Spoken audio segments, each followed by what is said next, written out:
ॐ नमो भगवते वासुदेवाय नारायणं नमस्कृत्यं नरं चैव नरोत्तमं देवीं सरस्वतीं व्यासं ततो जयमुदीरये श्रीमद्भागवतम् Canto 3 Chapter 26 Text 38 Translation Purport by His Divine Grace A.C. Bhaktivedanta Swami Srila Prabhupada Ki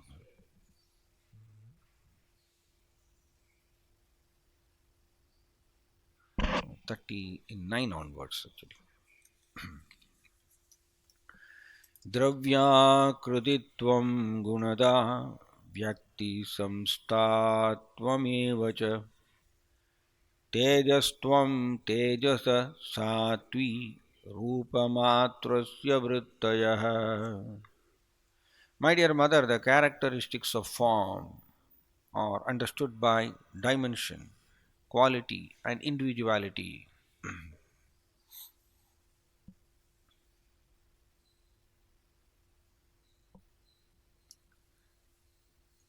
The form of fire is appreciated by its effulgence. Purport: every form that we appreciate has its particular dimensions and characteristics. The quality of a particular object is appreciated by its utility, but the form of sound is independent. Forms which are invisible can be understood only by touch. That is the independent appreciation of invisible form. Visible forms are understood by analytical study of their constitution. The constitution of a certain object is appreciated by its internal action. For example, the form of salt is appreciated by the interaction of salty tastes, and the form of sugar is appreciated by the interaction of sweet tastes. Tastes and qualitative constitution are the basic principles in understanding the form of an object. Next sloka also we'll read it. Dyodanam pacanam panam adanam himamardhanam tejaso vrittayastvetaha soshanam kshutrutyevacha. Fire is appreciated by its light and by its ability to cook, to digest, to destroy cold, to evaporate, and to give rise to hunger, thirst, eating, and drinking. Purport: the first symptoms of fire are distribution of light and heat, and the existence of fire is also perceived in the stomach. Without fire, we cannot digest what we eat. Without digestion, there is no hunger and thirst or power to eat and drink. When there is insufficient hunger and thirst, it is understood that there is a shortage of fire within the stomach, and the Ayurvedic treatment is performed in connection with the fire element, Agni Mandyam. Since fire is increased by the secretion of bile, the treatment is to increase bile secretion. The Ayurvedic treatment thus corroborates the statements in Srimad Bhagavatam. The characteristics of fire is in subduing the influence of cold is known to everyone.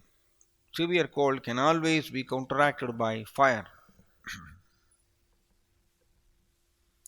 रूपमात्रात् विकुर्वाणात् तेजसो दैव चोदितात् रसमात्रम् अभूत् तस्मात् अम्बोजिह्वा रसग्रह.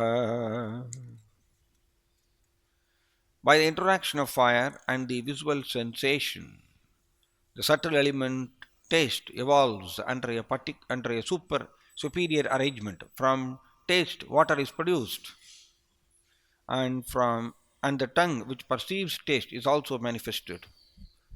The tongue is described here as an instrument for acquiring knowledge of taste because taste is a product of water. There is always saliva on the tongue. Kasayo maduras tiktah katvam la iri naikata Baudikanam vikarena rasayeko vibhidyade. Although originally one, taste becomes manifold as astringent, sweet, bitter, pungent, sour, and salty due to contact with other substances. Kledanam pindanam triptihi prananapyayanondanam तापापनोदो भूयस्त्वम् अम्बशो वृत्तयस्त्विमाः. The characteristics of water are exhibited by its moistening other substances, coagulating various mixtures, causing satisfaction, maintaining life, softening things, driving away heat, incessantly supplying itself to reservoirs of water, and refreshing by slaking thirst. The starvation can be mitigated by drinking water. It is sometimes found that if a person who has taken a vow to fast takes a little water at intervals, the exhaustion of fasting is at once mitigated. In the Vedas, it is also stated apomaya pranaha. Life depends on water. With water, anything can be moistened or dampened. Flour dough can be prepared with a mixture of water. Mud is made by mixing earth with water. As stated in the beginning of Srimad Bhagavatam, water is the cementing ingredient of different material elements. If we build a house, water is actually the constituent in making the bricks. Fire, water, and air are the exchanging elements for the entire material manifestation.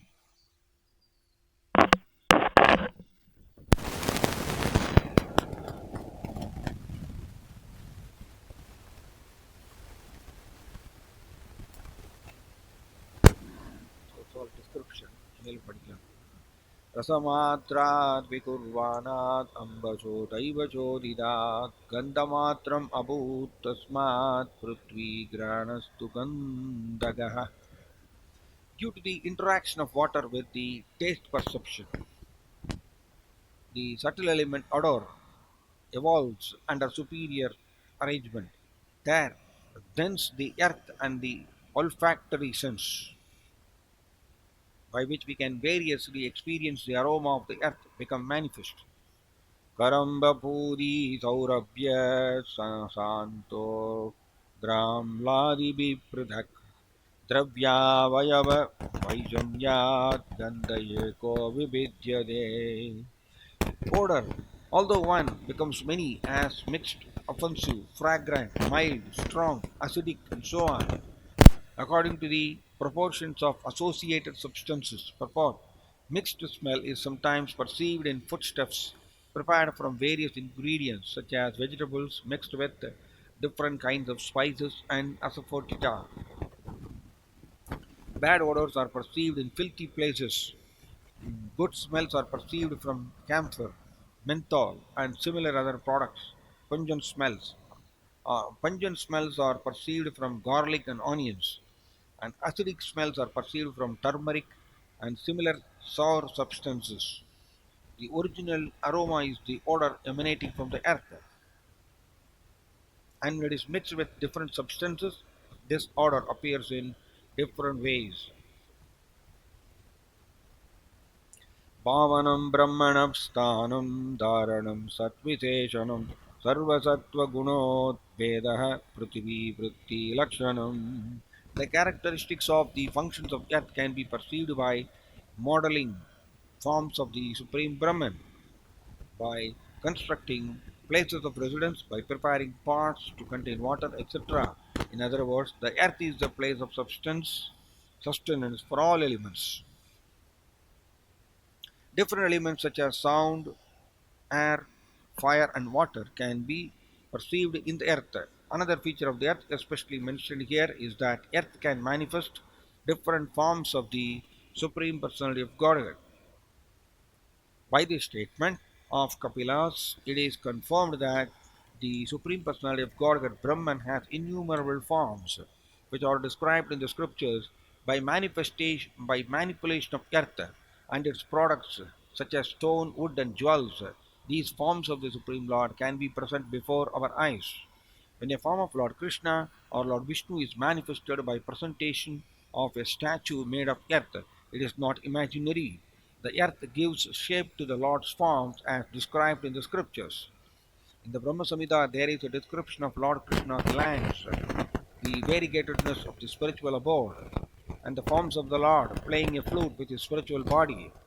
All these forms are described in the scriptures, and when they are thus presented, they become worshipable. They are not imaginary, as the Mayavada philosophy says. Sometimes the word bhavana is misinterpreted as imagination. But bhavana does not mean imagination, it means giving actual shape to the description of Vedic literature. Earth is the ultimate transformation of all living entities and their respective modes of material nature. Om Tat Sat.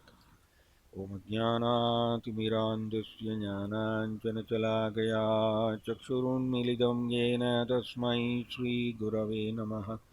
नमो ॐ विष्णुपादाय कृष्णप्रस्थाय भूतले श्रीमदे जयपताकस्वामिनिधि नामिनि नमः आचार्यपादाय निताय कृपप्रदायिने गौरगदादामदाय नगरग्रामदारिणि नमो ॐ विष्णुपादाय कृष्णप्रस्थाय भूतले श्रीमदे भक्तिवेदान्तस्वामिनिधि नामिने नमस्ते सरस्वतीदेवे गौरवाणी प्रचारिणे निर्विशेषशून्यवादी पाश्चात्यदेशधारिणे जय श्रीकृष्णचैतन्या प्रभु नित्यानन्दा श्री अद्वैतगदाधर श्रीवासादिगौरभक्तवृन्दा हरे कृष्ण कृष्ण कृष्ण हरे हरे हरे राम राम राम हरे हरे.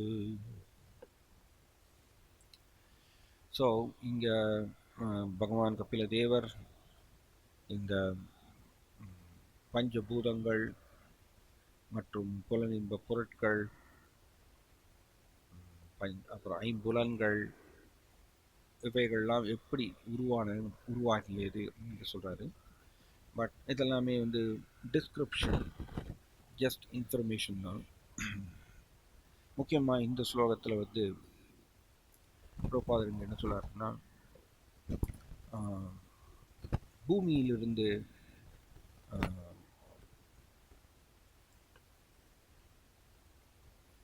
அதாவது நிலம் கூட இந்த நீரை வந்து சேர்க்கும் பொழுது பலதரப்பட்ட பொருட்கள் இது வந்து சொல்றாரு.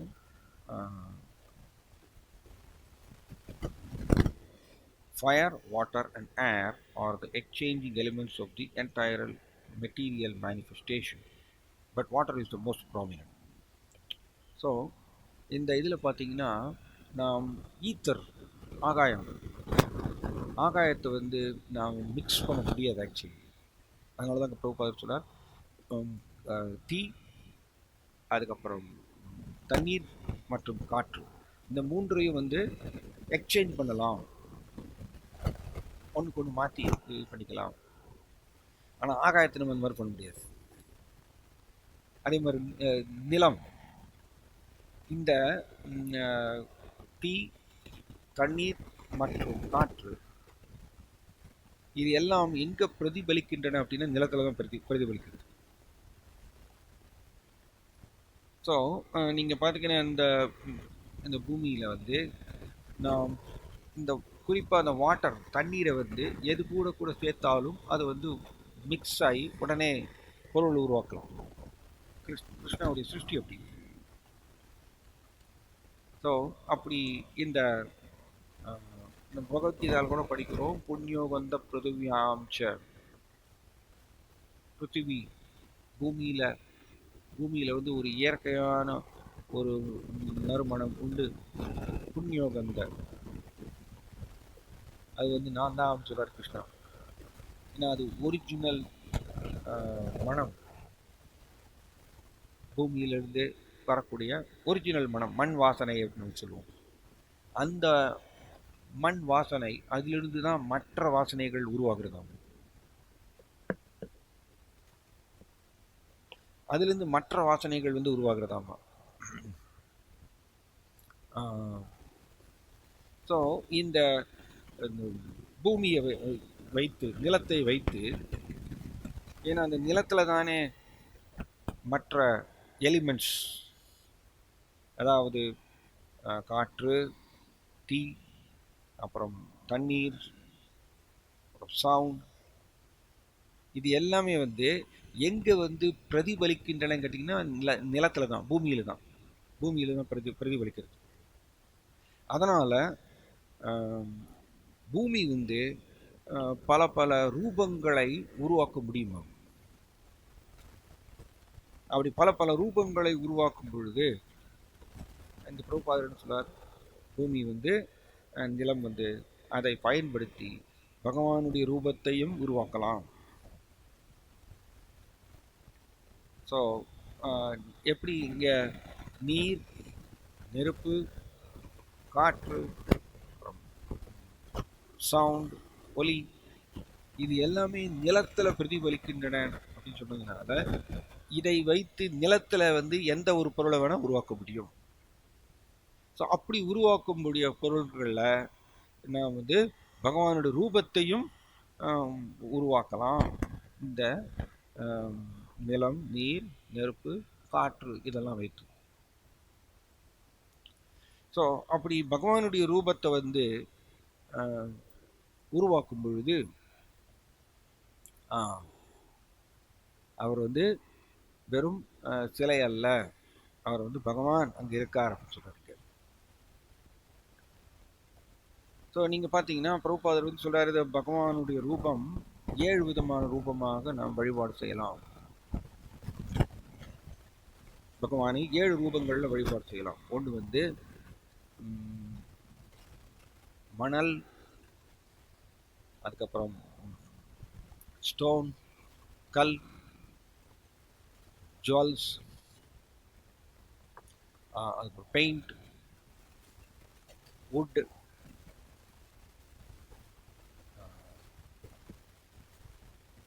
மைண்ட், தென் ஃபைனலி இன்னொரு வந்து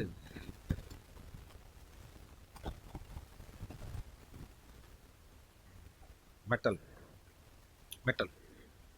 மொத்தம் வந்து இந்த மாதிரி 7 ரூபங்களில் பகவானை வந்து வழிபாடு செய்யலாம். இந்த 7மே பார்த்தீங்கன்னா 7ல் நீங்கள் அஃப்கோர்ஸ் இந்த 6 வந்து, அதாவது மணல், அப்புறம் வுட், அப்புறம் ஜுவல்ஸ், பெயிண்ட், ஸ்டோன், மெட்டல், இந்த 6ம் நிலத்திலிருந்து இதாகிறது, நிலத்திலிருந்து உருவாக்குது இல்லையா? நீங்கள் பார்த்தீங்கன்னா வுட் எடுத்தீங்கன்னா மரம் நிலத்திலிருந்து தான் உருவாகுது. நீங்கள் ஸ்டோன் எடுத்தீங்கன்னா நிலத்திலிருந்து தான் உருவாக்குது. நீங்கள் ஜுவல்ஸ் எடுத்தீங்கன்னா ஆர்னமெண்ட்ஸ் இல்லையா, ஜுவல்ஸ், ஆபரணங்கள், அதுவும் நிலத்தில் தான் உருவாகுது. அப்புறம் கல், அப்புறம் மெட்டல், இது எல்லாமே நிலத்திலிருந்து உருவாகுது.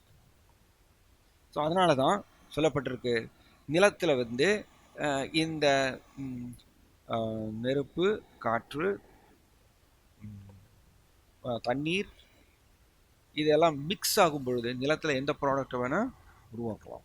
ஸோ அப்படி பகவானை வந்து நாம் 7 ரூபங்களில் இந்த நிலத்தில் வந்து மிக்ஸ் பண்ணி அவருடைய ரூபத்தை உருவாக்கலாம்.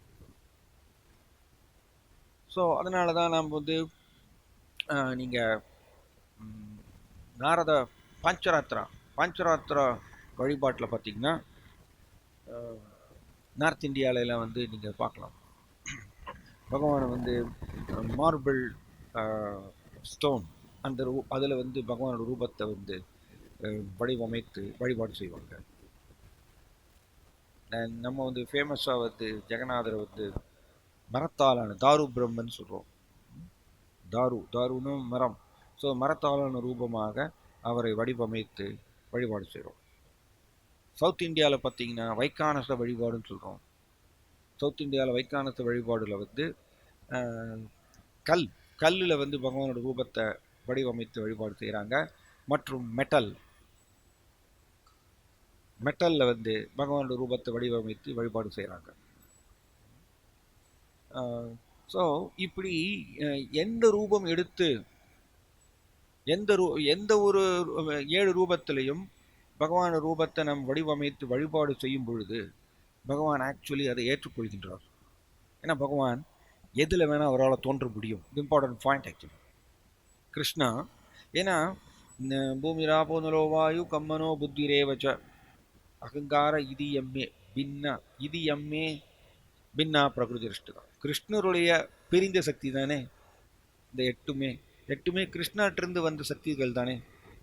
அதனால கிருஷ்ணா தன்னுடைய தன்கிட்ட இருந்து வந்த இந்த சக்தி அதுல எதன் மூலமாகவும் கிருஷ்ணா தோன்றலாம்.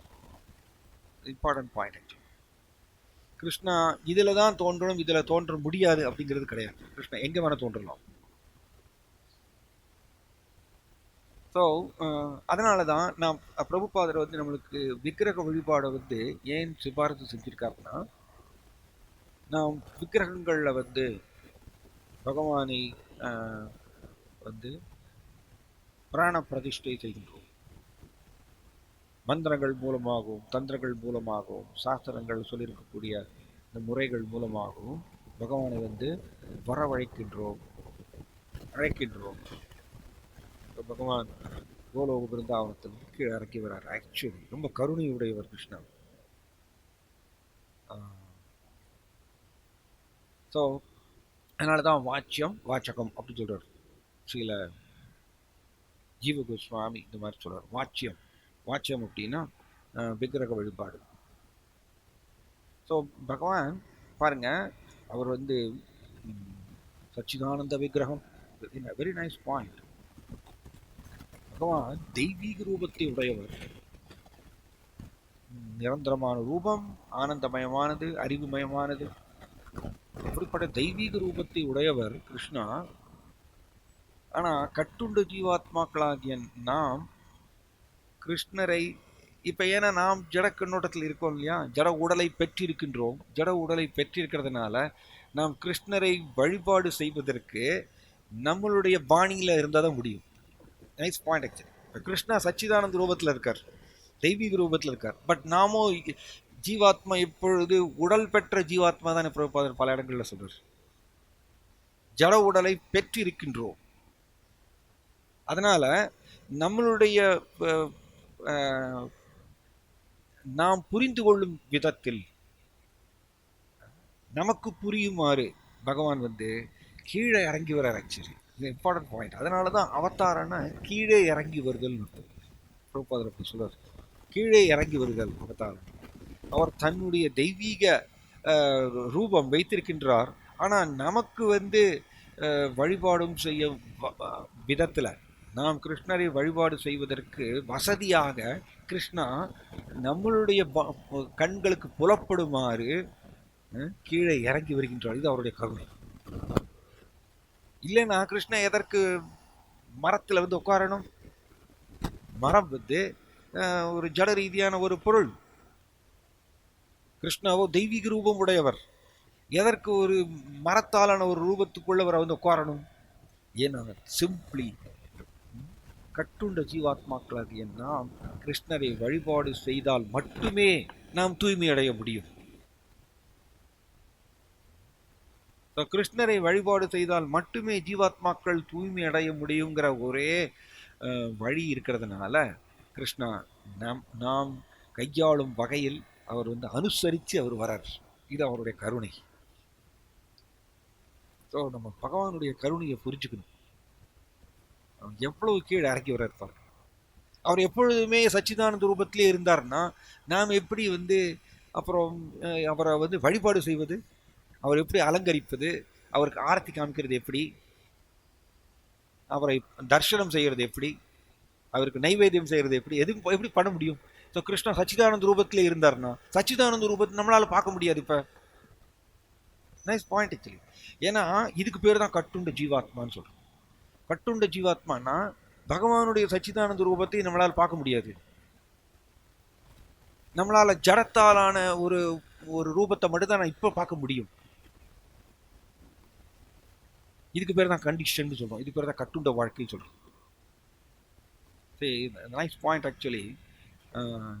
நாம் எல்லோருமே இந்த ஜடக்களங்கத்திலிருந்து விடுபட்டால் மட்டும்தான் கிருஷ்ணரை நாம் தரிசனம் செய்ய முடியும். இது ஆல்ரெடி கிருஷ்ணா குழந்தையாக இருக்கக்கூடிய நாரத முனிவர் முன் ஜென்மத்தில் குழந்தையா இருக்கும் பொழுது கிருஷ்ணா ஆல்ரெடி சொல்லிட்டார், அவிபக்வ கஷாயானாம் குயோகினாம், அதாவது ஜடக்களங்கத்திலிருந்து விடுபடாதவர் என்னை பார்க்க முடியாதுன்னு சொல்லுவார் கிருஷ்ணன். ஜடக்களங்கத்திலிருந்து விடுபடாத ஜீவாத்மாக்கள் கிருஷ்ணரை தரிசனம் செய்ய முடியாது. ஸோ இப்படி கிருஷ்ணா சொல்லியிருக்கும் பொழுது நம்மளால கிருஷ்ணாவுடைய சச்சிதானந்த ரூபத்தை இப்போ பார்க்கறதுக்கு நம்மளை ஊனக்கண்கள்னால பார்க்க முடியாது. அதனாலதான் கிருஷ்ணா கருணையோடு என்ன பண்றாராமா, சரி நான் எல்லா ஜீவாத்மாக்களுடைய தந்தை, அவர்கள் விடுதலை அடைவதற்கு நான் தானே வழி செய்யணும், கிருஷ்ணர் தானே வழி செய்ய முடியும். அதுக்கு பேர் தான் கருணை. பகவானுடைய கருணையை நம்ம புரிந்து கொண்டால் நாம் அவரை போற்றுவோம். இப்ப கிருஷ்ணர் மிக உயர்ந்த தந்தை. இப்ப எல்லா ஜீவாத்மாக்களும் விடுதலை அடைவதற்கு அவர் வழியை ஏற்படுத்தலை அப்படின்னா நம்ம மாயாவை தாண்டவே முடியாது. அதனாலதான் கிருஷ்ணா ஆக்சுவலி அனர்ப்பித ஜரீம் சிரான் கருணையாவதீர்ண கலௌ சமர்ப்பயுதும் உன்னதோஜ்வல ரசா ஸ்வபக்தி ஸ்ரீயம் ஹரிபுரத சுந்தரத்யுதி கதம்ப சந்தீபிதः சதா ஹிருதய கந்தரே ஸ்புரதூவக சச்சிநந்தனக.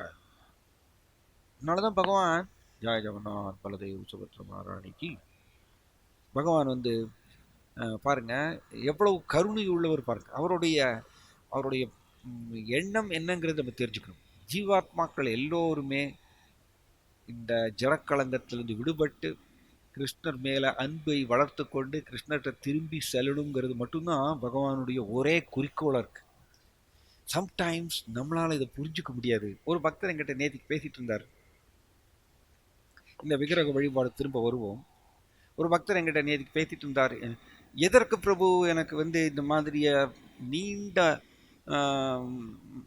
நாட்களாக நீண்ட மாதங்களாக எனக்கு இந்த மாதிரி ஆரோக்கிய பிரச்சனை, ஹெல்த் ப்ராப்ளம், எதனால் இந்த மாதிரி எனக்கு கிருஷ்ணா பண்றாரு அப்படின்னு அவர் என்கிட்ட கேட்டார். ஆக்சுவலி பகவானுடைய குறிக்கோள் ஒன்னே ஒண்ணுதான், ஒரே ஒரு குறிக்கோள் தான். என்னன்னா ஜீவாத்மாக்கள் என்னுடைய குழந்தைகள் அவர் ஜடக்கலங்கத்திலிருந்து விடுபடணும், அதாவது மாயாவுடைய பிடியிலிருந்து வெளியில வரணும், அண்ட் என் மேல் அவர்கள் அன்பு பக்தியை வளர்த்து கொண்டு எங்கிட்ட திரும்பி வரணும். இந்த ஒரு குறிக்கோள் மட்டும்தான் பகவானுக்கு இருக்கு.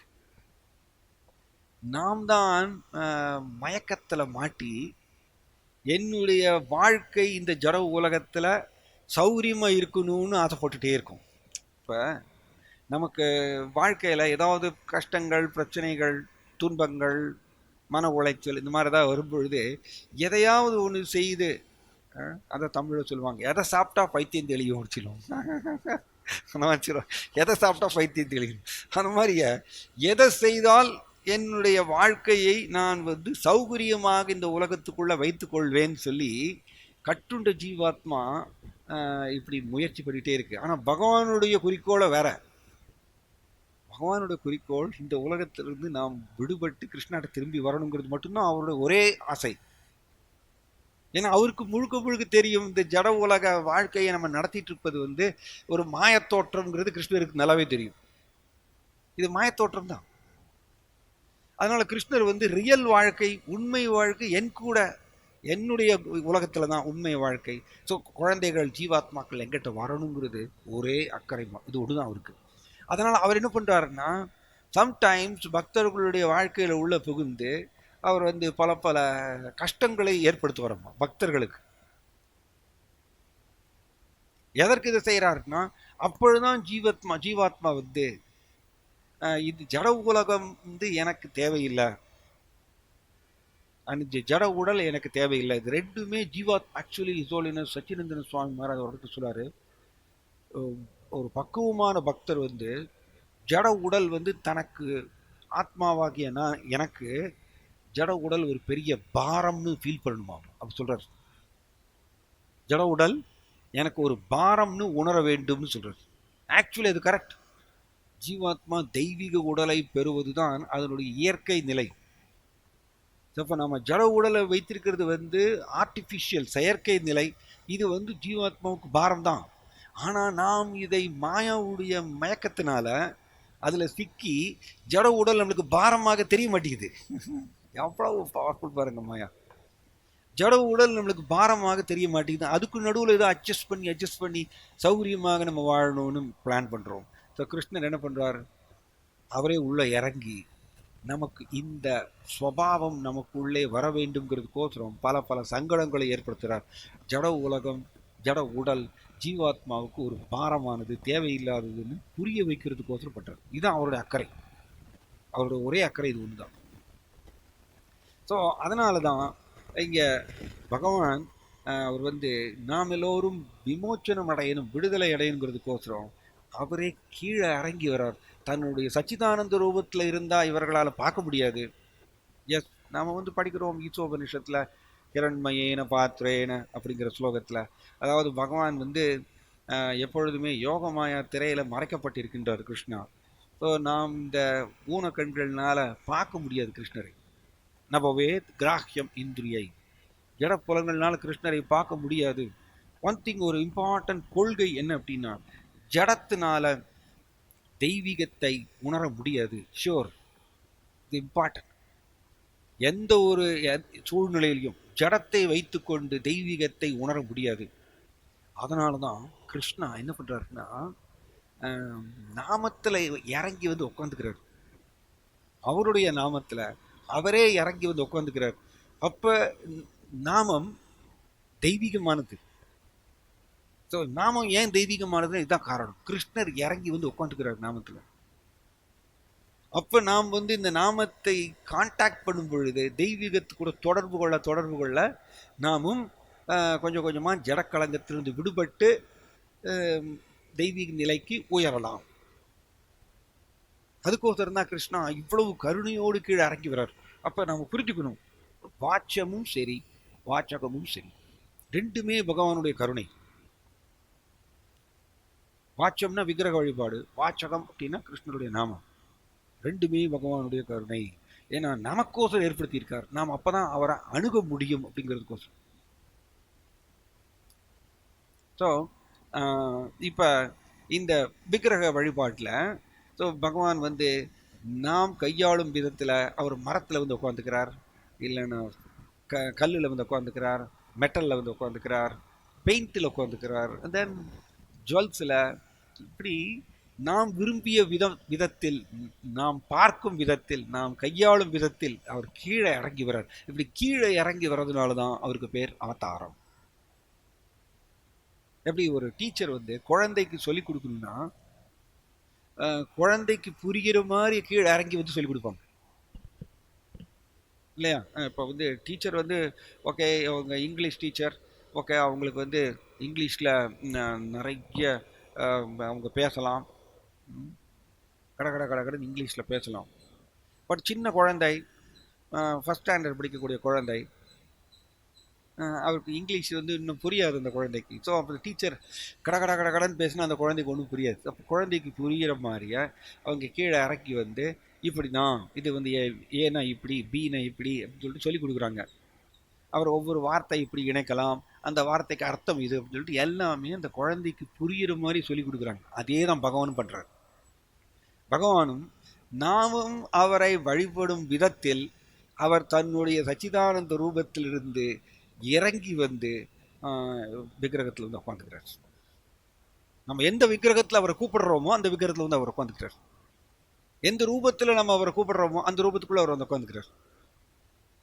ஸோ இது நாம் தூய்மை அடைவதற்கோசரம் கிருஷ்ணா செய்த ஏற்பாடு. ஸோ பிரபுபாதர் ரொம்ப அருமையாக சொல்லுவார் அந்த விக்கிரக வழிபாடை பற்றி. எப்படின்னா, கவர்மெண்ட்டுடைய போஸ்ட் பாக்ஸ் இருக்கும்.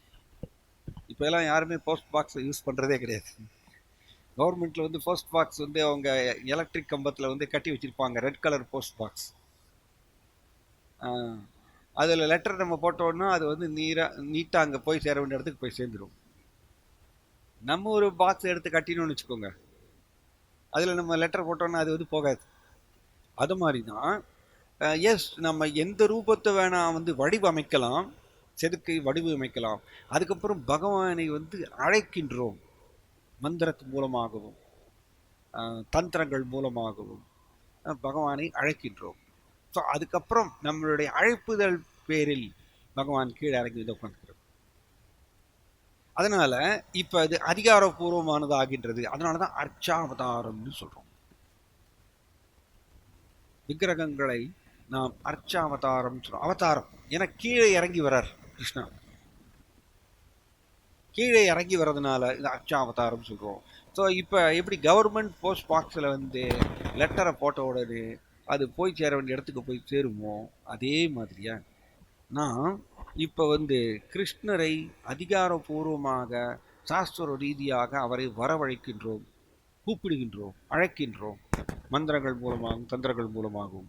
இப்போ எப்படி கவர்மெண்ட் போஸ்ட் பாக்ஸில் லெட்டர் பட போய் சேருவோம், அந்த மாதிரியா இப்படி அதிகாரபூர்வமான அர்ச்சாவதாரங்கள் அவர்களுக்கு நாம் வந்து ஆரத்தி செய்யும் பொழுது, விக்கிரகங்களை நாம் வந்து அபிஷேகம் செய்யும் பொழுது, அப்புறம் நைவேத்தியம் செய்யும் பொழுது, அலங்கரிக்கும் பொழுது, ட்ரெஸ் போடும் பொழுது, ஃப்ளவர்ஸ் வைக்கும் பொழுது, இப்போ என்ன ஆகுதுன்னா இது கோலோக பிருந்தாவனத்தில் கிருஷ்ணர் இருக்கார், அவருக்கு போய் சேர்றது. பிரபுபாதர் இது ஒரு சொல்றாரு லெட்டரில், சிம்பிளி ஒருத்தர் வந்து விக்கிரக வழிபாடு ஒரு இடத்துல இப்படி சொல்றாரு, இம்பார்ட்டன்ட் பாயிண்ட், ரொம்ப ஸ்ட்ராங் ஒரு பாயிண்ட். அதாவது பக்தர்கள் இருக்காங்க, இஸ்கானில் பக்தர்கள் இருக்காங்க, பிரபுபாதர் இப்படியே சொல்றாரு. ஆனால் விக்கிரகங்களை வழிபாடு செய்து கொண்டிருக்கக்கூடிய பூஜாரிகள் அவர்களுக்கு நேரடியாக கோலோக பிருந்தாவனத்தில் இடம் விட்டு வருகிறார் அப்படி சொல்றார் பிரபுபாதர். ஆனால் மற்றவர்கள் வந்து எஸ் கிருஷ்ணருடைய புகழை வந்து பிரச்சாரம் செய்கிறாங்க எல்லாம், ஆனால் விக்கிரகங்களை வழிபாடு செய்யக்கூடிய பக்தர்கள் உடனடியாக அவங்களுக்கு ஏற்றம் உண்டு கோலோக பிருந்தாவனத்தில். அப்படி வந்து மற்ற சேவைகள் செய்பவர்களுக்கும் வாய்ப்பு உண்டு, ஆனால் இவர்களுக்கு முன்னுரிமைன்னு சொல்றார். அப்படி சொல்றார் பிரபுபாதர் லெட்டர்ல. ஸோ ஏன் அப்படின்னா விக்கிரகங்களை வந்து நாம் அலங்கரித்து இந்த மாதிரிலாம் செய்யும் பொழுது நாம தானே கூப்பிட்டுருக்கோம் விக்கிரகங்களில் வந்து உட்காந்துக்கோங்க அப்படின்னு. ஸோ கிருஷ்ணன் வந்து நம்மளை அழைப்பதின் பேரில் வந்து உட்கார்ந்ததுனால நாம் இங்கே என்னென்னலாம் செய்கிறோமோ கோலோக பிருந்தாவனத்துக்கு கிருஷ்ணாவுக்கு போய் சேர்ந்துட்டே இருக்கும். இது எப்படி இந்த கவர்மெண்ட் போஸ்ட் பாக்ஸில் நம்ம போட்டால் போய் சேர வேண்டிய இடத்துக்கு அந்த லெட்டர் போய் சேருதோ, அதே மாதிரியா இங்கே இருக்கக்கூடிய விக்கிரகங்களுக்கு நாம் அவர்களுக்கு அலங்கரித்து வழிபாடு செய்யும் பொழுது கிருஷ்ணரை உண்மையிலேயே அவர் ஏற்றுக்கொள்கின்றார். அங்க இதுதான் விக்கிரக வழிபாடுடைய ஒரு முக்கியத்துவம் அண்ட் கிருஷ்ணருடைய கருணை நமக்கு தெரிய வருகின்றது. இது பேர் வாட்சியம்னு சொல்றோம். ஸோ இப்படி இந்த விக்கிரக வழிபாடுல பிரபுபாதர் இதையும் சொல்றார், 7 விதமான ரூபத்தில் கிருஷ்ணரை வழிபாடு செய்யலாம். இப்படி விக்கிரகங்களை வழிபாடு செய்யும் பொழுது கவனிக்க வேண்டியது நம்மளுடைய மனப்பான்மை, ரொம்ப முக்கியமான மனப்பான்மை தான். ஏன் அப்படின்னா நாம் மந்திரங்கள் தந்திரங்களை எல்லாம் சொல்லி பகவானை வந்து கூப்பிடுகின்றோம். ஸோ விக்கிரகங்களில் வந்து உட்காந்துட்டார் அவர் கிருஷ்ணா. ஸோ நாம கூப்பிட்டதுக்கு அப்புறம் தான் அவர் வந்து உட்காந்துருக்கார். தென் அதுக்கப்புறம் நான் அவரை ரெகுலராக வழிபாடு செய்யும் பொழுது சகஜமதி அபி கவுந்தேய அப்படின்ற பகவத்கீதை நாம் வந்து இந்த சகஜமாக கருதக்கூடாது. ஏன்னா பகவான் வந்து உட்கார்ந்துருக்கார். நாம் சாஸ்திரத்தில் அதிகாரபூர்வமாக அவரை வரவழைப்பதற்குண்டான முறைகள் இருக்கு. அந்த முறைகளை பயன்படுத்தி நம்ம கிருஷ்ணரை கூப்பிட்டு இருக்கோம். அப்ப அவர் வந்து உட்கார்ந்ததுக்கு அப்புறம் நாம் சகஜமாக ஜட ரீதியாக விக்கிரகங்களை கையாண்டால் அது அபராதமாக மாறிட்டு. இப்போ அதான் ஒரு ஒரு ஒரு இதில் நான் பேசிட்டு இருந்தேன், பக்தி சாஸ்திரியில் என்ன பாயிண்ட்னா, நமக்குள்ளே அருவவாதம் நமக்குள்ளேயும் இருக்கு. நாம் வந்து அருவவாதிகள் அப்படின்னு சொல்லிட்டு அருவவாதிகளை குறை சொல்றோம், பட் நமக்குள்ளேயும் அருவவாதம் இருக்கு. எப்படி? இப்போ வந்து அர்ச்சே விஷ்ணு சிலாதிர் குரு நரமதிர் அர்ச்சாவதாரத்தை வந்து பகவான் இருக்கார் விக்கிரகத்தில், பட் நம்ம சிலைன்னு கருதினால் அது வந்து குற்றம்னு பிரபுபாதர் மேற்கோள் கொடுக்குறாரு. இப்போ இங்கே ஜெகநாத் பலராம் சுபத்ரா எஸ், கிருஷ்ணர், பலராமர், சுபத்ரா 3 பேரும் வந்து உட்காந்துருக்காங்க. வித்தியாசம் கிடையாது. ஏன்னா பகவான் எங்க வேணா வந்து உட்காந்துக்கலாம், எங்க வேணா வந்து அவர் வந்து உட்காந்துக்கலாம். அது அவருக்கு அந்த கட்டுப்பாடு கிடையாது. நாம் சிம்பிளி அன்போடு அவரை கூப்பிடும் பொழுது அந்த இடத்துல வந்து அவர் வந்து உட்காந்துக்கிறார். அப்ப வந்து உட்கார்ந்ததுக்கு அப்புறம் நாம ரெகுலரா வழிபாடு செய்ய செய்ய செய்ய நமக்குள்ளே அதிகமான தாக்குதல் என்னன்னு கேட்டீங்கன்னா, இந்த ஜடக்கலங்கம் ஜாஸ்தி, ஜட கண்ணோட்டம் ஜாஸ்தி நமக்குள்ள. அதான் ஒரு தராசில் நம்ம வெயிட் பண்ணணும்னு வச்சுக்கோங்க. வெயிட் போட்டோம்னா நமக்குள்ளே இருக்கக்கூடிய ஆன்மீக கண்ணோட்டம், நமக்குள்ளே இருக்கக்கூடிய ஜட கண்ணோட்டம், ரெண்டுத்தையும் தராசில் எடை போட்டிங்கன்னா ஆன்மீக கண்ணோட்டம் மேலே போயிடும், அந்த தராசு. ஜட கண்ணோட்டம் கீழே இருக்கும். ஏன் அப்படின்னா நமக்குள்ளே ஜட கண்ணோட்டம் ஜாஸ்தி. கோடிக்கணக்கான ஜென்மமாக நாம் இந்த உடல் கண்ணோட்டத்தில் இருந்து இந்த உலகத்தில் இருக்கக்கூடிய பொருட்கள், அதான் ஒரு இதில் சொல்லிட்டு இருந்தேன். அதாவது என்ன பாயிண்ட்னா, ஒருத்தர் மயக்கத்துக்குள்ள வந்தால்தான், மாயாவுடைய மயக்கத்துக்குள்ள சிக்கினா மட்டும்தான் இந்த உலகத்தில் இருக்கக்கூடிய கார் எனக்கு வந்து சந்தோஷம் கொடுக்க முடியும் நினைக்க முடியும். Very simple. இப்போ நான் ஆன்மீகமான வஸ்து, நான் கிருஷ்ணருடைய நித்திய சேவகன்கிறதுல நிலை பெற்றிருந்தால் தென் இந்த உலகத்தில் இருக்கக்கூடிய ஒரு காரோ ஒரு பங்களாவோ இல்லை வேற என்னென்ன பொருட்களாக இருந்தாலும் சரி, அது எனக்கு இன்பம் கொடுக்க முடியாதுங்கிறது தெளிவாக இருப்பாங்க. ஆனால் நாம் வந்து இந்த உலகத்தில் கவர்ந்து இழுக்கப்படுகின்றோம். டொயோட்டோ என்னவா கார் நான் எப்படியாவது வாங்கணும், இல்லைன்னா வந்து எனக்கு பங்களா வேணும், இல்லைன்னா பல சின்ன சின்ன ப்ராடக்ட்ஸ் நிறைய இருக்கு இல்லையா, எலக்ட்ரானிக் ப்ராடக்ட்ஸ், இதெல்லாம் நம்மளுக்கு எனக்கு வேணும்னு சொல்லிட்டு நம்மளுக்கு ஒரு கவர்ச்சி ஏன் வருது? ஏன்னா என்னுடைய இந்த கவர்ச்சி வருதுனாலே நான் மாயாவுடைய மயக்கத்தில் சிக்கியிருந்தால் மட்டும்தான் இந்த கவர்ச்சி எனக்கு வரும். நான் மாயாவுடைய மயக்கத்திலிருந்து விடுபட்டு இருந்தேன்னா எனக்கு கவர்ச்சி வந்து கிருஷ்ணர் மேலே மட்டும்தான் வரும். எனக்கு ஜட உலக பொருட்கள் மேலே கவர்ச்சி வராது. ஆனால் நம்மளுக்கு வந்துட்டு இருக்கே, நம்மளுக்கு ஜட உலக பொருட்கள் மேலே திரும்ப திரும்ப திரும்ப கவர்ச்சி வந்துட்டே இருக்கு. அப்படின்னு என்ன அர்த்தம்? நாம் இதே ஒரு ப்ரூஃப், மாயாவோட மயக்க சக்தியில மாட்டி இருக்கோங்கிறது ப்ரூஃப்.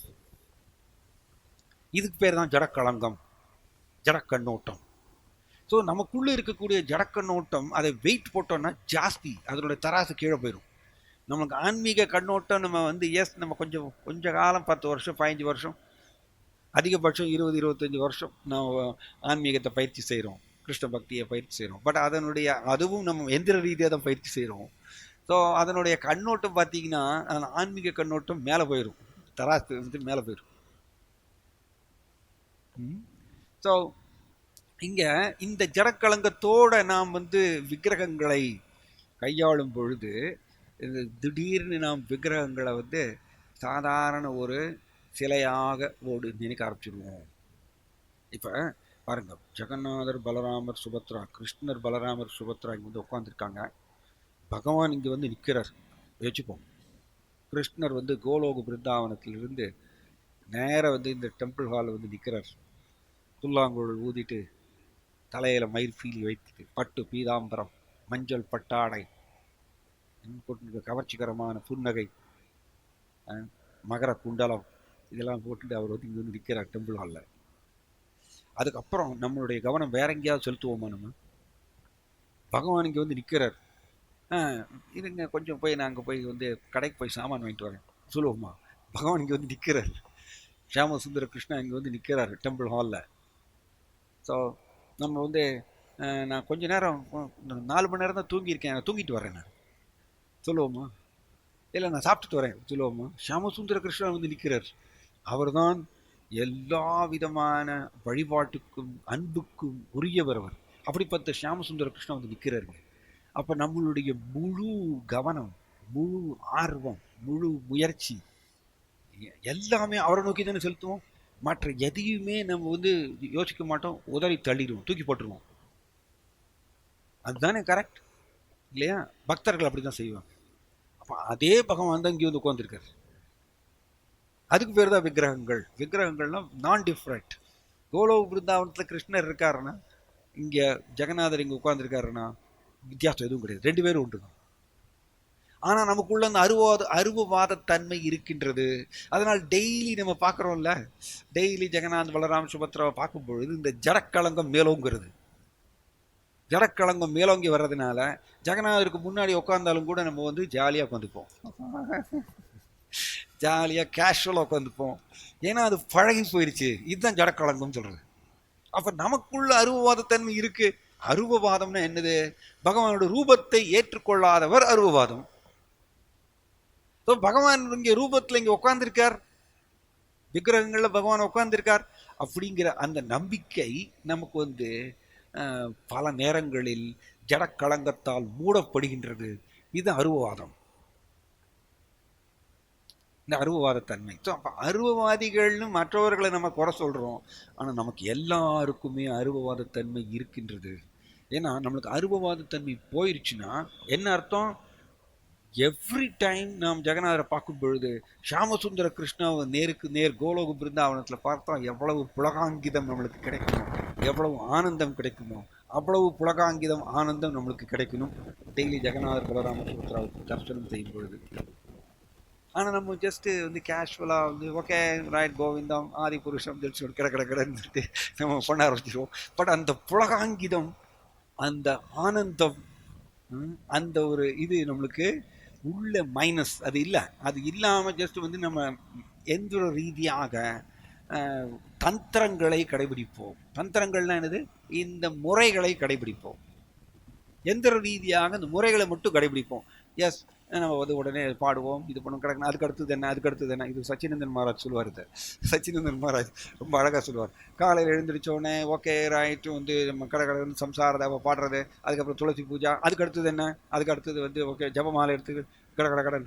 பட் எந்த ஒரு இந்த புலகாங்கிதமோ ஆனந்தமோ எந்த ஒரு இதுவும் கலக்காம சிம்பிளி வந்து முறைகளை மட்டும் கடற்கடன் படிக்கணும். இது பேர் தான் அருவவாதம், அருவவாதத்தன்மை. இது அருவவாதத்தன்மை. ஸோ நாம் பர்சனலிஸ்ட். நம்ம பர்சனலிஸ்ட்னா என்னது? நாம் பகவான் கூட, பகவான் மிக உயர்ந்த நபர், ரைட்? சேத்தனா மிக உயர்ந்த நபர். ஸோ ஜீவாத்மாவாகி நானும் நபர் தான். அண்ட் அவர் கூட இந்த பரிமாற்றம், இதுதான் வந்து எசன்ஸ். ஆக்சுவலி இந்த அன்பு பரிமாற்றம் தான் எசன்ஸ், அதுதான் சாரம். அதுக்கு பேர் தான் பர்சனலிஸ்ட், உருவவாதின்னு அதுதான் அர்த்தம். இந்த அன்பு பரிமாற்றத்தை பகிர்ந்து கொள்பவர், அல்ல கிருஷ்ணர் கூட அதை நோக்கி தெரிவிப்பவர் அப்படிங்கிறது தான் உருவவாதி. இப்போ நம்ம வந்து பல நேரங்களில் அருவவாதியாக தான் இருக்கும் பார்த்தீங்கன்னா. இதே மாதிரி தான் நாமத்தில் கிருஷ்ணர் இருக்காரு, கிருஷ்ணர் இருக்காருன்னு மொத்த சாஸ்திரமும் சொல்லுது, நாமத்தில் கிருஷ்ணர் இருக்காரு. பட் நம்ம எவ்ரிடே தினந்தோறும் 16 மாலைகள் ஜபம் பண்றோம்.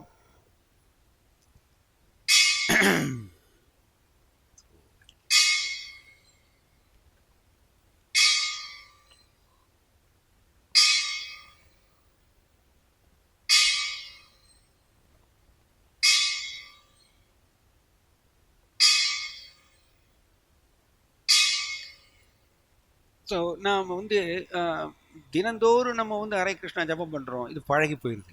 இதுதான் சகஜமாக கவுந்தேய, சகஜமாக கருதுவது, ஜட கண்ணோட்டத்தில் பார்ப்பது. இது எல்லாமே நம்மளுடைய அருவவாதத்தன்மை தான். ஸோ நாமத்தில் கிருஷ்ணர் இருக்கார், பட் நாம் ஜபம் பண்ணும்பொழுது நமக்கு அந்த ஒரு புலகாங்கிதம், ஆனந்தம், நான் கிருஷ்ணர் கூட இப்போ தொடர்பு கொள்கின்றேன் அப்படிங்கிற ஒரு புலகாங்கிதமோ ஆனந்தமோ நம்மளுக்கு இல்லை. ஜஸ்ட் வந்து கடன்னு பண்ண ஆரம்பிச்சிடும். ஸ்ட்ராங் அருவவாதம் நமக்குள்ள எல்லாருக்கும் இருக்கு. அதனால தான் விக்கிரகங்களை நாம் டெய்லி வழிபாடு செய்யும் பொழுது இந்த மனப்பான்மையோடு வழிபாடு செய்யணும். கோலோக பிருந்தாவனத்தில் இருக்கக்கூடிய ஷியாமசுந்தர கிருஷ்ணா இங்கே வந்து உட்கார்ந்துருக்கார். அதனால் நான் அவரை வழிபாடு செய்யும் பொழுது 1 மரியாதை, 2 வந்து அன்பு. அவரை எப்படியெல்லாம் அலங்கரித்தால் அவர் அழகாக இருப்பார். இந்த அன்பு இருக்கணும், அந்த பர்சனல் ஃபீலிங்ஸ் இருக்கு. அது பேர் தான் பர்சனலிஸ்ட். பர்சனலிஸ்ட்னு அதான் அர்த்தம். நம்ம இம்பர்சனலிஸ்ட் இல்லை, பர்சனலிஸ்ட். அதனால் இவரை எப்படியெல்லாம் அலங்கரித்தால் கிருஷ்ணர் அழகாக இருப்பார். இவருக்கு என்ன ட்ரெஸ் போட்டால் இவர் அழகாக இருப்பார். இவருக்கு வந்து இன்னைக்கு இந்த ஐட்டம் குக் பண்ணி கொடுத்தா இவருக்கு ரொம்ப பிடிக்கும். இப்படி பார்த்து அந்த ஃபீலிங்கோட அதுதான் பிரபுபாதர் எதிர்பார்க்கிறார். இந்த ஃபீலிங்கோடு நாம் விக்கிரகங்களை வழிபாடு செய்யும் பொழுது பிரபுபாதர் என்ன சொல்றாருன்னா, விக்கிரகங்களை ஒரு பக்தர் வழிபாடு செய்யும் பொழுது அந்த ஒன் டு ஒன் ரிலேஷன்ஷிப், ஒருத்தருக்கு ஒருத்தர் அந்த அந்த அந்யோன்யம் அது உருவாகுமாமா. கிருஷ்ணருக்கும் அந்த பக்தருக்கும் இருக்குது அந்யோன்யம் உருவாகுமா. எப்பொழுது? எந்த ரீதியா பண்ண கிடையாது, இந்த ஃபீலிங்கோட நாம் வந்து அவரை இப்படி எப்படியெல்லாம் நம்ம வந்து பார்த்துருவோம், அவரை வழிபாடு செய்யணும். எப்படி உண்மையாவே ஷியாமசுந்தர கிருஷ்ணா இங்க வந்து நிற்கிறார், அவரை வழிபாடு அவரை அலங்கரிக்கணும் அப்படிங்கிற ஒரு வாய்ப்பு நம்மளுக்கு கிடைச்சிருக்கு. அப்புறம் நம்ம எப்படி எப்படிலாம் அலங்கரிப்போம். ஓ, தர்பன் இப்படி வச்சா அழகா இருப்பாரா, இப்படி வச்சா அழகா இருப்பாரா, இந்த ஃப்ளவர் வச்சு அழகா இருப்பாரான்னு பார்த்து பார்த்து நம்ம பண்ணுவோம் இல்லையா. அதே மாதிரி தான் நாம் விக்கிரகங்களையும் இப்படி பார்த்து பார்த்து அலங்கரிக்கணும். இப்படி பண்ணதான் நம்மளுடைய ஜடக்களங்கத்திலிருந்து விடுபட்டு அந்த தெய்வீக கண்ணோட்டத்துக்குள்ள நுழைகின்றோம். அப்பதான் பகவானும் என்ன பண்றாரம்மா, பரிமாற்றம் செய்கிறார். ஓகே, வெரி குட், இவர் என்னையை இப்படி பார்த்து பார்த்து அலங்கரிக்கிறார், அதனால அவரோட ஹிருதயமும் அழகாக மாறுகின்றது. அவருடைய ஹிருதயத்தில் இருக்கிற அழுக்குகள்ல வெளியில போறது. அவருடைய ஹிருதயம் வந்து கிருஷ்ணன் வந்து உட்காந்துக்கிறார். இதுதான் வாட்சியம், விக்கிரகங்களை வழிபாடு செய்யக்கூடிய ஒரு முக்கியமான அங்கம் அல்லது முக்கியமான ஒரு மனப்பான்மை. அதனால தான் பிரபுபாதர் சொல்வாரு, 7 விதமான ரூபங்களில் கிருஷ்ணரை வழிபாடு செய்யலாம், அதுல மனசுல கிருஷ்ணரை வழிபாடு செய்வது வந்து மிக உயர்ந்த வழிபாடு சொல்லிட்டார். மிக உயர்ந்த வழிபாடு மனசுல கிருஷ்ணரை வழிபாடு செய்வதாமா. அப்படி பிரபுபாதர் சொல்லியிருக்காரு. ஏன் அப்படின்னா, இந்த 6 ரூபங்கள்ல கிருஷ்ணரை வழிபாடு செய்யும் பொழுது மனப்பான்மை கலந்துதானே நம்ம வந்து வழிபாடு செய்ய வேண்டும்னு நம்மளுக்கு பிரபுபாதர் சொல்லி கொடுத்துருக்காரு இல்லையா. இப்போ வந்து பகவான் வந்து விக்கிரகத்தில் உட்காந்துருக்கார். ஸோ அவருக்கு அபிஷேகம் பண்ணும் பொழுது ஓகே ரைட், கடை டைம் ஆயிடுச்சு, சீக்கிரம் முடிக்கணும், டைம் ஆயிடுச்சு, அதுக்குள்ளே முடிக்கணும் அப்படின்னு சொல்லிட்டு மந்திரத்தை வேகமாக சொல்லி முடிச்சு வச்சுக்கோங்க. அல்லது இதுக்கப்புறம் இது சொல்லிட்டு வேகமாக பண்ணோன்னா அந்த ஃபீலிங் எதுவும் கலக்காமல் பண்ணணும்னு வச்சுக்கோங்க. அதுக்கு பேர் தான் ஜடக்கண்ணோட்டம். தட்ஸ் வை நாம் விக்கிரகங்களை வழிபாடு செய்யும் பொழுது கட்டாயம் இந்த ஃபீலிங்ஸை வைத்து கொண்டு வழிபாடு செய்யணும். அது நாளடைவில் நாம் விக்கிரகங்களை வழிபாடு செய்ய முடியாத ஒரு நிலைக்கு தள்ளப்படும் பொழுது நம்முடைய உடல் வந்து தளர்ந்து போய், இம்பார்ட்டன்ட் பாயிண்ட் ஆக்சுவலி, நம்முடைய உடல் தளர்ந்து போய் உபயோகம் இல்லாத ஒரு நிலைக்கு தள்ளப்படும் பொழுது நாம் இந்த மனப்பான்மையை வளர்த்து கொண்டிருந்தால், விக்கிரகங்களை வழிபாடு செய்யும் பொழுது இந்த மனப்பான்மையை தெய்வீக கண்ணோட்டத்தை வளர்த்து கொண்டிருந்தால், உடல் ஒத்துழைக்காத பொழுது மனசுல கிருஷ்ணரை வழிபாடு செய்ய முடியும். உடனடியாக அவர்கள் மனசுல கிருஷ்ணரை வழிபாடு செய்ய முடியும். ஏன்னா அவர் ஆல்ரெடி பழகிட்டார் இந்த தெய்வீக கண்ணோட்டத்தை. ஸோ இப்போ கண்ணோட்டம் தான் இம்பார்ட்டன்ட். ஸோ இந்த தெய்வீக கண்ணோட்டத்தை வளர்த்து கொள்வதற்குத்தான் ஆக்சுவலி இந்த வழிபாட்டு முறைகள்லாம் பிரபுபாதர் நம்மளுக்கு ஏற்படுத்தியிருக்கார். So but maya very powerful, very very powerful. நாம் வந்து எத்தனை பக்தியினுடைய அங்கங்களை பிரபுபாதர் ஏற்படுத்தியிருந்தாலும் மாயா என்ன பண்ணுறது, நமக்குள்ளே புகுந்து அந்த சுவிட்ச் ஆஃப் பண்ணிடுறது. சுவிட்ச் ஆஃப் பண்ணுறது என்னது, அந்த தெய்வீக கண்ணோட்டத்தை ஆஃப் பண்ணிடுறது. தெய்வீக கண்ணோட்டத்தை ஆஃப் பண்ணி ஜட கண்ணோட்டத்தை மட்டும் உள்ளே வச்சுக்குது. அது வந்து பிரயோஜனம் இல்லை. அது கிருஷ்ணருக்கு வந்து அது ஆனந்தத்தை கொடுக்காது. ஸோ திஸ் இஸ் ரொம்ப இம்பார்ட்டண்ட். இது அதனால தான் இப்போ பகவான் ஆக்சுவலி வந்து பகவானை வந்து பிரதிஷ்டை செய்வதற்கு நம்ம இந்த மாதிரிய மரம் இல்லது கல் இதிலெல்லாம் விக்கிரகங்களை செதுக்கி நம்ம பிரதிஷ்டை செய்யணும். ஆனால் 2 இதில் வந்து பிரதிஷ்டை தேவையில்லையாகும். பிரதிஷ்டையே தேவையில்லையாமா. அது அந்த ரூபங்களில் கிருஷ்ணா பர்மனெண்ட்டாக இருக்காராமா. அது என்ன அப்படின்னா, சால கிராமத்தில் பகவான் பர்மனெண்ட்டாக இருக்கார். ஈவன் கோவர்தன் சிலா, பிரபுபாதர் சொல்றார், கோவர்தன மலையிலிருந்து நாம் சில ராக்ஸ் எடுத்துட்டு வந்து நம் வழிபாடு செய்தால் ஆக்சுவலி பகவான் அதில் இருக்காராமா. ஸோ பிரதிஷ்டை செய்ய வேண்டிய அவசியம் இல்லை, பர்மனெண்ட்டாக பகவான் இருக்கார் கோவர்தன் சிலாவில், சால கிராமத்தில். அதுக்கப்புறம் பகவான் நாமத்திலையும் பர்மனெண்ட்டாக இருக்கார். ஏன்னா அவரே விரும்பி வந்து ஆல்ரெடி உட்காந்துட்டார். இப்போ விக்கிரகங்கள்லாம் நாம் ஒரு ரூபத்தை செதுக்கி அதுக்கப்புறம் நான் வந்து இந்த மந்திரங்கள் தந்திரங்களை எல்லாம் சொல்லி அவரை அன்போட கூப்பிட்டதுக்கு அப்புறம் வந்து உட்காந்துக்கிறார். ஆனா நாமத்துல அவரே வந்து உட்காந்துட்டார், முன்னாடி அவரே கீழே இறங்கி வந்து உட்காந்துட்டார் நாமத்துல. அதனால நாமத்தை வந்து பிரதிஷ்டை செய்ய வேண்டிய அவசியம் இல்லையா, பிரதிஷ்டை செய்ய வேண்டிய அவசியம் இல்லை. அண்ட் ஆல்சோ இன்னொரு இடத்துலயும் கிருஷ்ணா வந்து உட்காந்துட்டார். எங்க அப்படின்னா ஸ்ரீமத் பாகவதத்துல. ஸ்ரீமத் பாகவதத்துல நாமெல்லாம் பிறக்கிறதுக்கு முன்னாடியே கிருஷ்ணன் ஸ்ரீமத் பாகவதத்துல உட்காந்துட்டார், நம்மளுடைய நன்மைக்கோசரம். அதனாலதான் புராணம் பிரம்ம சம்ஹிதம், இதம் பாகவதம் நாம புராணம் பிரம்ம சம்ஹிதம். இதம் பாகவதம் நாம, இந்த பாகவதம் அப்படிங்கிறது வந்து இந்த புராணம் பிரம்ம சம்ஹிதம், பகவான் கிருஷ்ணாவுடைய அவதாரம் அப்படின்னு நம்மளுக்கு வந்து ஸ்ரீமத் பாகவதத்தில் படிக்கிறோம். ஸோ ஸ்ரீமத் பாகவதம் கிருஷ்ணா ஆல்ரெடி வந்து உட்காந்துட்டாருங்க, அது பிரதிஷ்டை பண்ண அவசியம் இல்லை, நாமத்தை பிரதிஷ்டை பண்ண அவசியம் இல்லை. அதனால தான் ஸ்ரீல வீரபத்ர கோஸ்வாமி, அது ஸ்ரீ நித்யானந்த பிரபுடைய மகன், அவர் என்ன பண்ணுவாரம்மா, கல்லுல வந்து ஹரே கிருஷ்ண மகாமந்திரத்தை செதுக்கி அதை வந்து அவர் வழிபாடு செஞ்சார். ஷீரோதகசாயி விஷ்ணு அவர் ஆக்சுவலி கல்லுல ஹரே கிருஷ்ண மகாமந்திரத்தை செதுக்கி அந்த கல்லுக்கு வந்து அவர் டெய்லி அபிஷேகம் பண்ணுவாரம்மா. அண்ட் அந்த விக்கிரகம், அது விக்கிரகமாக அவர் கருதினாரம்மா. அதுக்கப்புறம் தான் ஜபம் பண்ணும் பொழுது அந்த கல்லில் அவர் ஹரே கிருஷ்ண மகாமந்திரத்தை செதுக்கி இருக்கார் இல்லையா, அதை பார்த்து பார்த்து அவர் ஜபம் பண்ணுவாரம்மா. ஸோ அவர் வழிபாடு செய்த அந்த நாம் சிலா அப்படின்னு சொல்கிறோம், நாமசிலா, அது இன்னமும் இருக்கின்றார், பக்தர்கள் அதை வழிபாடு செஞ்சுருக்காங்க. இது சில வீரபத்ர கோஸ்வாமி அவர் வந்து வழிபாடு செய்த விக்கிரகம், அவருடைய சொந்த விக்கிரகம்.